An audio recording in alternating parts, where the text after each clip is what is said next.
The chamber was vast, a hall of stone and steel where silence felt heavy. At its center, a man was forced to his knees, his wrists bound in iron that clinked with each movement. He was human, dragged from the ruins of a failed resistance raid, now thrown before the alien-appointed governor of the colony.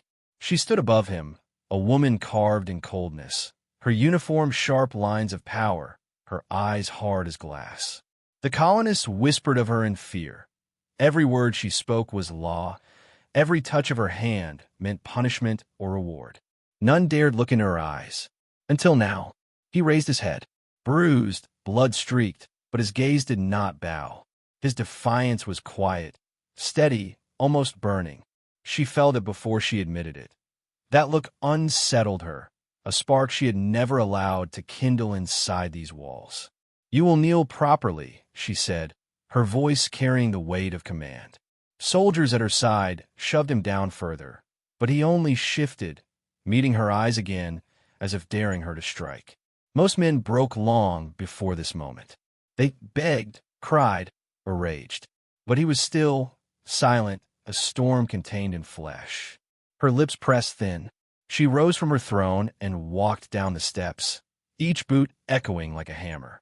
The crowd of alien officers and human collaborators bowed their heads, unwilling to breathe, too loud in her presence. She stopped before him, close enough to see the cut above his brow, the dried blood at his lip. Her hand lifted, not in kindness, but in ritual. She touched the chain at his neck, fastening a clasp that marked him as hers. It was law, the governor's claim. He belonged to her now, but when her fingers brushed his skin, she felt him stiffen, not with fear, but with rejection. He did not flinch as others did. He did not tremble at her touch.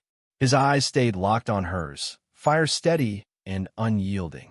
"You belong to me," she declared, her voice firm for the room to hear. "I belong to no one," he said. The words hung in the hall like a weapon drawn. Gasps followed from the guards, the officers shifting uneasily. Such defiance had been silenced with whips, broken bones, and death. Yet here he was, bound in chains, bleeding, and still daring to deny her claim. Her jaw tightened, but something in her chest betrayed her. She should have struck him, should have ordered his execution on the spot. Instead, she studied his face. He was not foolish. He knew the cost of those words. Yet he spoke them anyway. "Take him to the lower chambers," she commanded, her voice steady though her thoughts were not. "He will serve me directly." The guards hesitated, glancing at each other. They had expected harsher punishment, but no one questioned her law. They dragged him to his feet and pulled him toward the corridors. Even then, his eyes never lowered. That night, when the chamber was empty, she lingered alone on her throne. The silence pressed on her more heavily than the shouts of her soldiers ever could. She remembered his voice, his words echoing like a crack through stone. "I belong to no one." She had ruled this colony with an iron grip, her word unchallenged, her will absolute. Yet for the first time, she felt the weight of her crown like a chain around her own throat. That man, that human, had not only defied her, he had made her doubt herself. And in the stillness of the dark hall, the governor who had never been unsettled by war, rebellion, or death whispered a truth she dared not admit aloud. She wanted to see him again. The lower chambers were dim, lit only by torches burning blue fire. The stone walls were wet with dripping water, echoing every sound. Chains rattled when the guards threw him down into the room. He stumbled, but caught himself before hitting the floor. His wrists were still bound, his body bruised, but his eyes burned with the same fire. The governor stood at the door, watching. The guards bowed to her, awaiting command. She spoke in her usual calm voice, one that gave no room for argument. "Leave him. He is mine to command now." The guards obeyed without question. The heavy iron door shut behind them, leaving only her and the human in the chamber. Silence stretched long. She stepped closer, her boots clicking against the stone. He lifted his head to look at her, not in supplication, not in fear, but steady, almost daring. "You will kneel," she said. "I'm already on the ground," he replied, his voice rough from thirst, but strong. Her eyes narrowed. Not the ground. You will kneel to me. I kneel to no one. His answer came like steel. Simple, sharp, certain. For the first time in years, her command did not bend a man. She had broken many before him. Leaders of failed rebellions. Criminals who tried to defy alien rule. Even those who once believed themselves strong had folded before her touch. Her authority had always been enough. But not with him. Her hand twitched at her side. She should have struck him, shown him the weight of disobedience. But she did not move. Instead, she studied him. His face was worn, lined with the marks of hardship. His body was scarred, muscles built from labor and war. And his eyes, those unyielding eyes, held a truth that pierced through her crown of command. "Do you want to die?" she asked softly. "If death is freedom, I will not fear it," he said. Something shifted inside her chest. The chamber felt colder, the silence heavier. She turned sharply, walking away, as if his words had no effect. But her pace was quicker than usual, as though she was escaping something she could not name. That night, she sat alone in her private quarters. The governor's chambers were filled with riches stolen from both Earth and alien worlds. Silks hung from the walls, jewels lined her desk, food enough to feed a dozen. Yet it all felt like dust on her tongue. She sat at her table, wine untouched, her mind circling back to him. His words haunted her. "I kneel to no one." His fire unsettled her. "If death is freedom, I will not fear it." For years, she had lived in power. To the people, she was law itself, her commands enforced by alien masters who granted her authority. But when she looked at the luxury surrounding her, it all seemed hollow. A crown made of glass, chains dressed as privilege. She thought of his face again, scarred, defiant, yet alive in a way she had never been. Why could she not shake it? The next morning, she went to the chamber again. He sat chained, tired but unbroken. His wrists bled where the iron rubbed skin, but his back was straight, his gaze unyielding. "You will eat," she commanded, placing a plate before him. He looked at the food, then at her. "Not until you eat first." Her brow furrowed. "Do you question me? I don't trust poison from an enemy." The audacity struck her like a slap. No one spoke to her this way. She should have had him whipped, dragged across the courtyard as example. Yet instead of fury, she felt something stranger, respect. Without a word, she picked up the bread and bit into it. She placed it back and set the plate before him again. "Now eat," she said. Slowly, cautiously he ate. His eyes never left hers. Each bite was not submission, but challenge. He would take what he needed to survive, but he would not bend. That evening, she walked the colony streets in disguise, as she sometimes did to watch her people without their fear clouding her view. She saw hunger in their faces, the weight of oppression in their bent backs. And for the first time, she wondered if they saw her the same way he did, not as powerful, but as another chain binding them. When she returned, she found herself again at the chamber. This time, she did not speak right away. She simply watched him. His chest rose and fell steady. His eyes caught hers again, and in them she saw not just defiance, but a mirror. She saw her own emptiness reflected back. "Why do you not break?" she whispered, almost to herself. He answered without hesitation. "Because chains cannot touch the spirit." She froze. Her crown felt heavy again, like metal pressing into her skull. She had always believed in power, in order, in control. But this man, this slave, spoke as though he were freer than her. And deep inside, where she buried her truths, she feared he was right. Nights passed, and still she returned. She told herself it was to break him, to find a crack in his fire. But the truth pressed harder each time. She came because she could not look away. Each time she ordered him to kneel, he refused. Each time she commanded obedience, he gave silence. And each time, she felt the ice around her heart crack, piece by piece. She began to dream. Dreams of standing without chains, not the ones around his wrists, but the ones around her crown. Dreams of a world where she was not feared, not obeyed, but seen. And when she woke, she thought of his eyes, the mirror she cannot turn away from. One night, she lingered longer than usual. The guards had left. The torches burned low. She stood close, closer than before. He looked up at her, his face shadowed by the dim light. "You are governor here," he said. "Yet you come to me every night." What? Her breath caught. No one had dared question her before, but his words demanded an answer. "Because," she started, her voice unsteady, "I cannot stop." He tilted his head, studying her with those sharp eyes. Then he said quietly, "Maybe you are the one in chains, not me." Her chest tightened as if those words had unlocked something buried deep. She wanted to deny it, to remind him who held the keys. But the truth rang too loud in her heart. For the first time in years, she felt powerless. And yet, she did not hate it. She turned away quickly, her cloak swaying as she left the chamber. But the echo of his words followed her into the night. "Maybe you are the one in chains." And she knew her authority, her crown, her law. It was crumbling. Not before armies, not before rebellion, but before one man who refused to kneel. The nights had become dangerous. She knew at the moment she started slipping from her chamber after the guards had gone. The cold stone corridors whispered of listening ears, of shadows that might carry secrets back to the masters above. Yet still she went to him.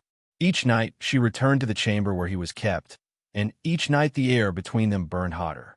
She told herself it was nothing, an experiment in control, a test of her will, a way to measure how far he could bend. But the truth was written in the way her fingers brushed his when she passed him water, in the way her voice softened when she spoke his name. He called her crown a chain. She never forgot that. And somehow, the more she watched him, the more she feared it was true. One night, when the torches burned low and the silence pressed tight around them, she let herself break. She sat beside him, close enough to feel his breath. Her hand lingered on his wrist, and though the shackles bit into his skin, his warmth reached her still. She leaned closer. His eyes held hers, steady, questioning, daring. "You should fear me," she whispered. "I don't," he said. "I never did."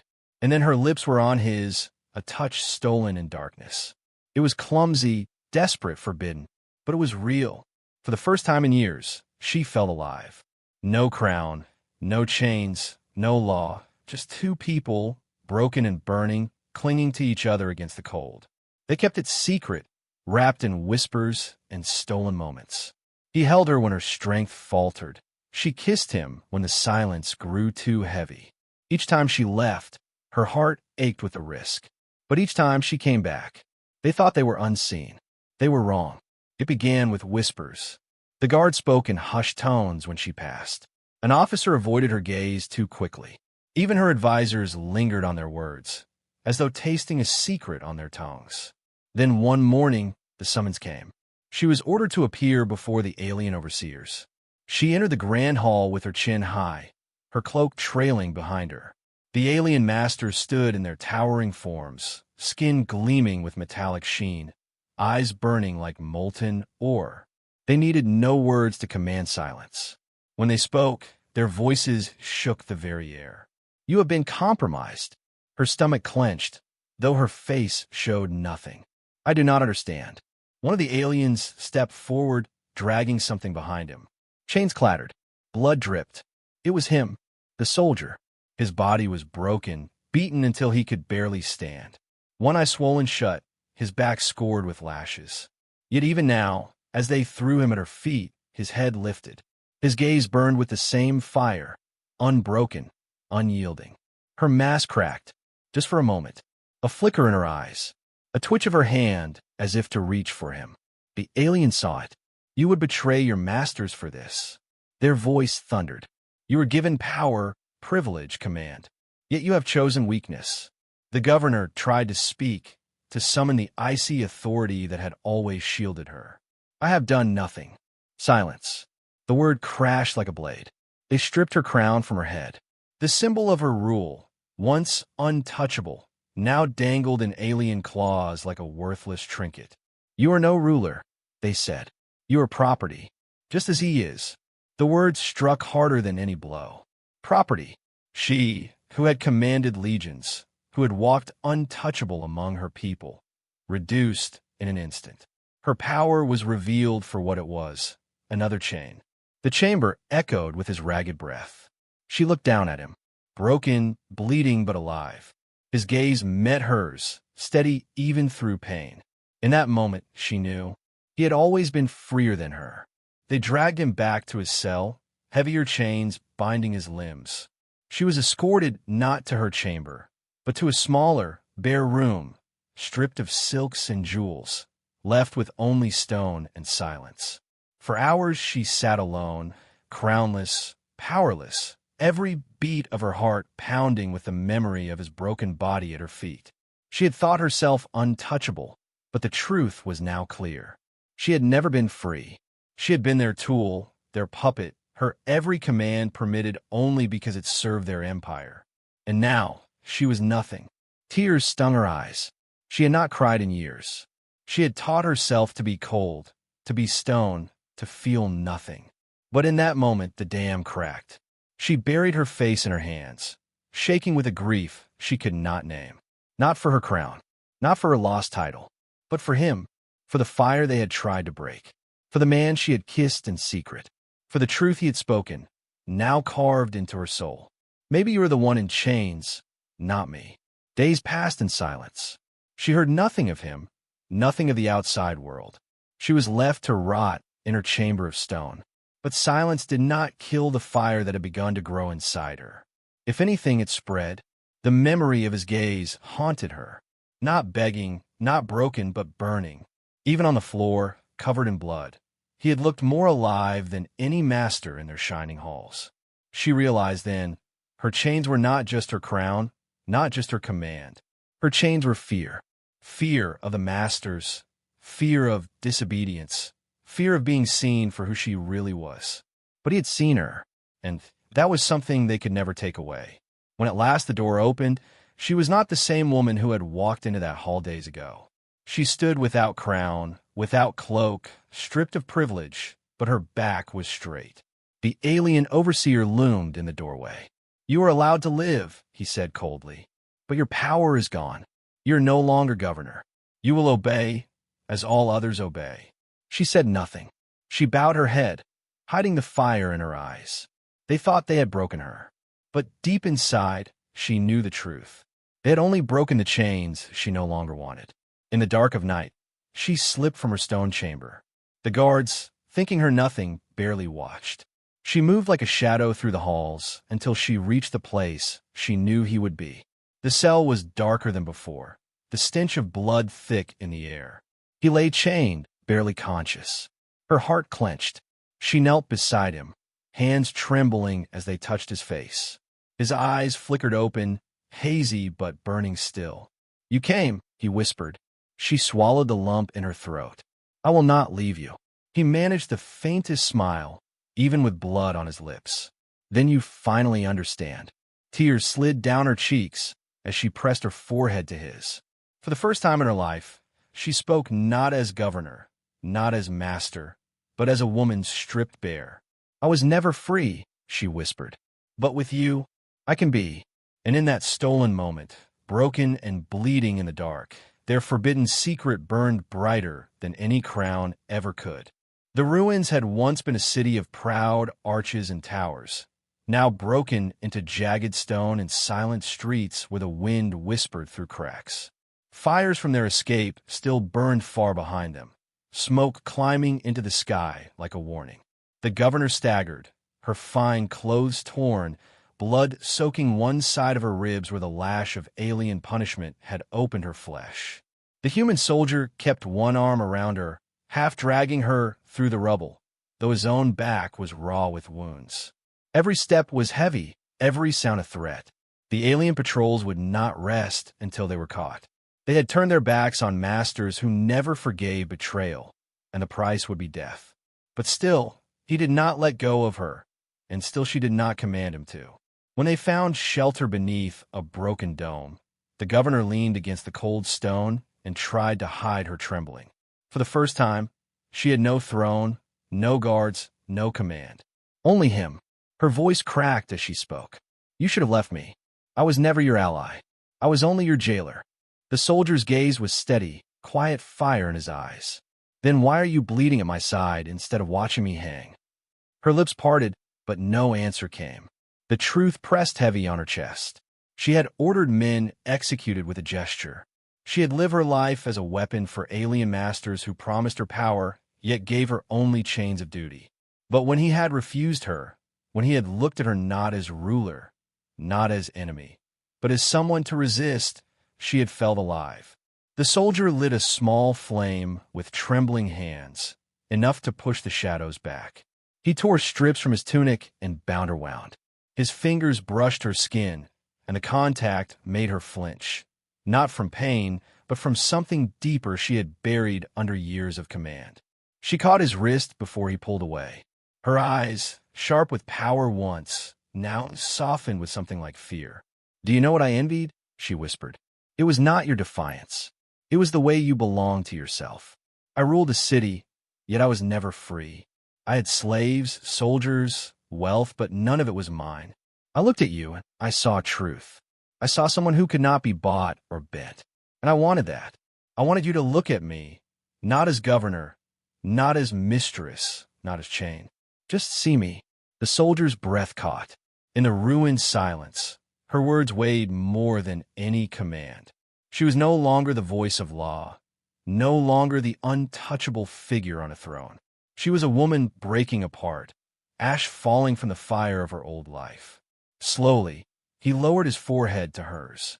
His voice was low, rough. "I see you, not as they made you, not as they dressed you. I see the woman who chose to bleed instead of watching me suffer alone." Her chest ached, and tears burned her eyes, spilling despite her will.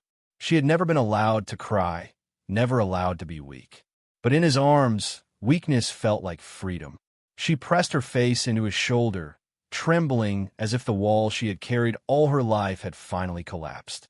The firelight danced across their wounds, across their torn clothes, across the rawness of two souls stripped bare. She clutched him, not as commander, but as lover, as equal, as human. For the first time, her body leaned not on authority, but on trust. The ruins outside echoed with distant steps, the aliens hunting closer. But inside the dome, for a fleeting moment, time stilled. She had confessed the one truth her crown had never allowed, and he had answered with the one thing she had feared she could never receive. Together, in that broken city, they were no longer ruler and slave, no longer enemy and prisoner. They were two souls fleeing the ashes of their old lives, bound not by law, not by chains, but by something far stronger.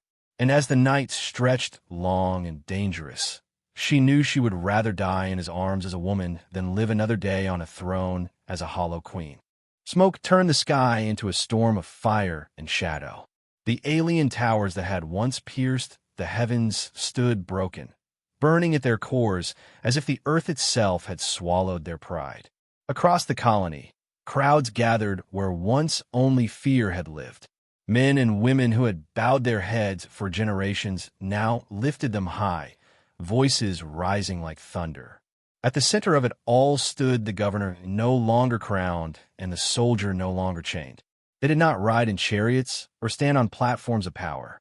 They stood together, blood still staining their clothes, wounds fresh and visible. He held her hand not as possession, but as vow, and she leaned on him not as ruler, but as equal. The first broadcast crackled into life when rebels seized the alien relay tower. The feed showed the two of them against the backdrop of fallen stone, flames, and banners sewn hastily from torn cloth.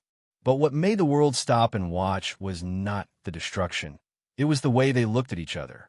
Her eyes, once cold with law, now burned with something fierce and unbreakable. His stance, once that of a prisoner, now radiated defiance and strength. "This is not law." Her voice rang through the static, carried across every screen, every receiver. "This is not command. This is the fire they try to chain.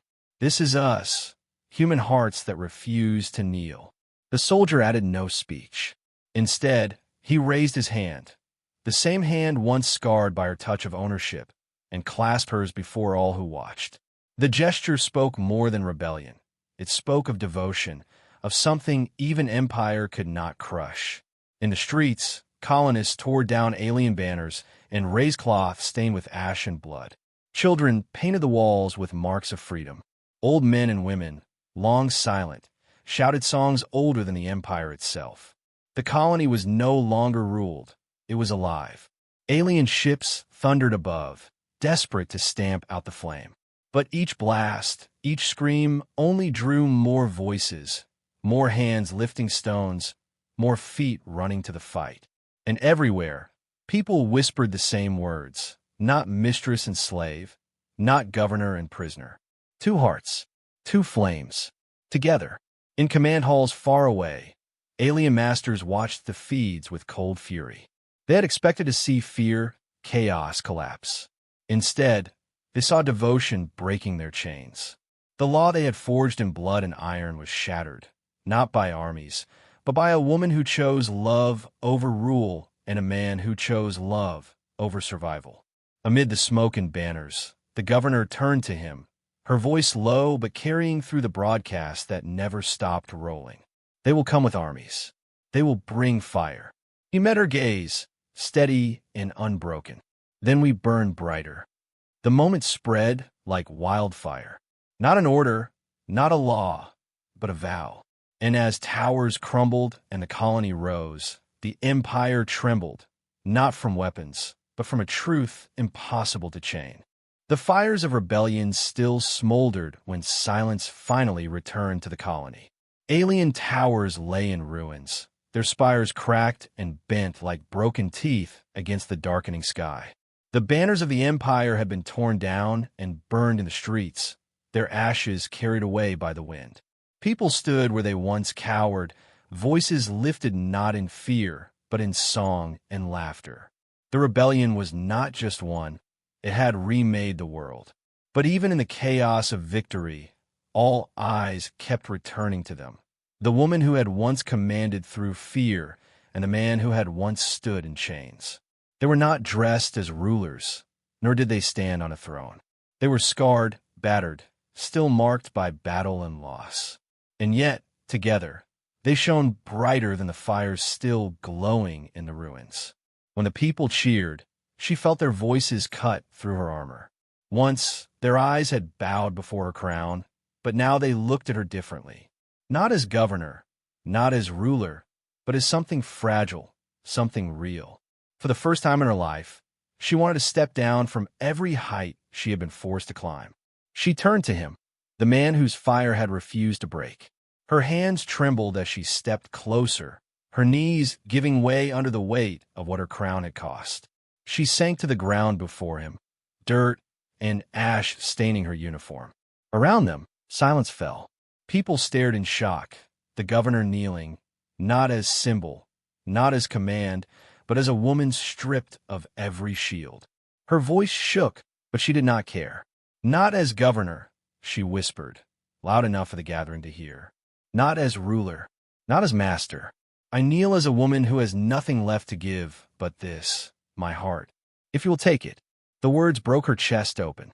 The woman who once handed down punishment without flinching now bowed her head, begging for something she had never dared to ask. Love. He looked at her, scars burning faintly with the alien energy that still lingered in his flesh. He had every reason to hate her. He had every reason to turn away. But instead, he reached down with hands that had once been bound by her chains and lifted her chin until her eyes met his. You never owned me, he said softly, but the words rang like thunder. You never could, but you gave me something no chain, no crown, no empire ever did. You saw me. And his voice caught, raw, as he lifted her to her feet. I see you. Gasps rippled through the crowd as he pulled her up, not as prisoner and ruler, but as equals. He did not let her kneel, did not let her beg. He held her hand high, their fingers locked, and turned to face the people. The cheer that followed was unlike any before. Not victory over an empire, but the roar of freedom born from devotion, from a story greater than law. Broadcasts captured every moment. Across colonies still under alien control, the feed spread like wildfire. Children huddled in hidden corners, eyes wide as they watched the governor kneel. Miners in deep shafts stopped their labor to listen. Whole villages crowded around broken receivers, clinging to every word. They did not see law. They did not see command. They saw love strong enough to break chains and bold enough to defy an empire. That night, as the fires burned low, they walked together through the ruins. People followed at a distance, whispering their names as though they were already legend. She leaned against him, her wounds still aching, her body tired beyond measure. For the first time, she allowed herself to be small, to rest, to be human. Under the fractured towers, he wrapped his arms around her, and she let herself collapse into him. Her crown was gone, her power shattered, but she did not mourn them. Instead, she whispered into his chest, "I was never free. Not until you." He kissed her hair, holding her tighter. And now, neither of us will ever kneel again. In the days that followed, their story spread beyond the colony. Couriers carried it through broken channels. Smugglers whispered it across star lanes, and every telling made it burn brighter. The governor who betrayed the aliens, the soldier who rose from chains, the love that turned rebellion into fire. They became more than leaders. They became symbols. Not law, not command, but legend. Years later, when other colonies rose, they carried banners not of kings or governors, but of two figures standing side by side, hands clasped, hearts unbroken. Songs were sung of the day a governor knelt, not to empire, but to love. And in every telling, one truth remained. Chains could be broken by fire, but empires were undone by devotion. Together they lived, not as ruler and subject, but as equals who had faced the worst of chains and turned them into the sparks of freedom. And long after the fires died, their story burned brighter still, a fire carried in every heart that longed to be free.